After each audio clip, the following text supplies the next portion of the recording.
Okay, I'm going to give you some breaking news out of Germany now. The Conservative leader Friedrich Merz has been elected Chancellor by Parliament in a second round of voting. Now, earlier, his new alliance with the centre-left Social Democrats was dealt a surprise defeat in the first attempt. Dominic Kane is live for us in Berlin. This vote himself is actually a bit of a surprise because there was a thought that there was going to be no second vote today. Talk to us about what's been happening just in the last hour or so. Well, first things first, he's just been elected. He needed 316 votes out of the 630 members. He got 325, so that's it. The Speaker of the House then formally asked him, do you accept the role as Chancellor? He said, yes, I do. She addressed him as Chancellor, so he now has the job. He's got to go to the President, pick up his seals of office, and then start work. But row back from what has happened just now and consider, even in this second vote, 3 members of the 3 parties that are part of his coalition didn't vote for him. But previously, we saw a first vote in which 18 members of those parties did not vote for him. Indeed, 5 members from that number of 18 voted against him as Chancellor. That provoked a whole slew of different reactions from different parties. What then happened was that all the parties, apart from the AfD, that's the far-right Alternative for Germany party, all the other parties talked to each other and said, look, we need a 2/3 majority vote in the chamber to be able to change the rules, to allow him to have another go, that's Merz, to have another go, a second vote, with the hope that he would then have a definitive vote, which is what has just happened. But clearly, all of this suggests that all is not well in those 3 parties, these now governing parties.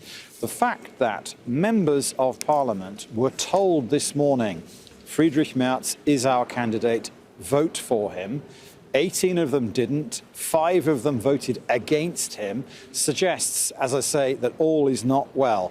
Lots of different analysts, different politicians have been talking about the need in Germany for a stable government going forward to give some sort of leadership in Europe. That's something Merz himself has talked about quite a lot in recent weeks, in recent months.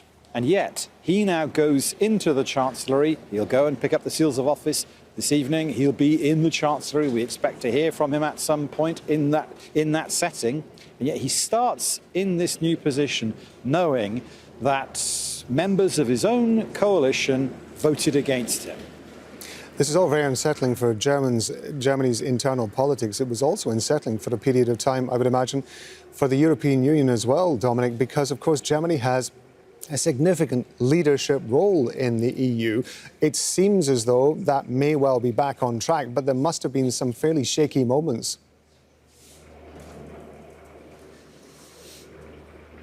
Well, there's no question about it. Pretty much everybody thought that this was effectively a rubber stamping that was going to happen this morning.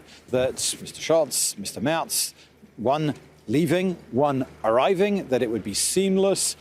That didn't happen. And so you then have a situation in which the inertia that builds up was something that people would be very worried about. The point here is that Mr. Merz has said repeatedly he wants to reassert Germany's role in Europe. He said repeatedly that he feels that his predecessor now, Olaf Scholz, effectively wasn't doing the sorts of things that German chancellors should be doing in the EU. He felt that Scholz had been, to a certain extent, a blocking factor for European decisions, and he wanted to unblock, as it were, or unlock, rather, the sort of decision-making that the EU could be making. Let's be clear about it. Merz has criticised the sort of agenda that his predecessor had vis-à-vis the war in Ukraine, and was talking about further helping Ukraine in the situation with Russia. So all of that flows into this entire role we've been seeing played out today. Remember also, the first foreign visits that Mr. Merz has been saying he wants to do are to immediate neighbours. He wants to meet Prime Minister Tusk in Warsaw. He wants to meet President Macron in Paris. We understand that's going to take place tomorrow. a sign from him of how important he sees these particular countries and this particular role.